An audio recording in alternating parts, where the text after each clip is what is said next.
ఒకటే అనుకున్నా.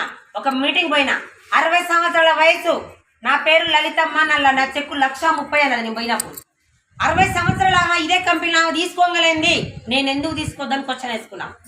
అవునా కదా? ఆమెకు 2 కాళ్ళు 2 చేతున్నాయి, మరి నాకు ఉన్నాయా లేదా? ఆమె డిసైడ్ అయ్యింది, నువ్వు డిసైడ్ కాలేదు. ఆమెకు ఆకలి ఉంది, నీకు ఆకలి లేదు అన్నారు. ఆ రోజు వచ్చిన పక్కన చుట్టాలు మొత్తం పక్కకు పెట్టి, నేను చేస్తే వెస్టేజ్ చేయాలి, నాకు 3 జనరేషన్ కావాలి అని డిసైడ్ అయి చేస్తే స్కూల్లో నెల జీతం 8,000, ఆయమ్మ జీతం. వెస్టేజ్ లో ఒకటే రోజుకి 15,000 తీసుకుంటున్నా, ఒకటే రోజుకి.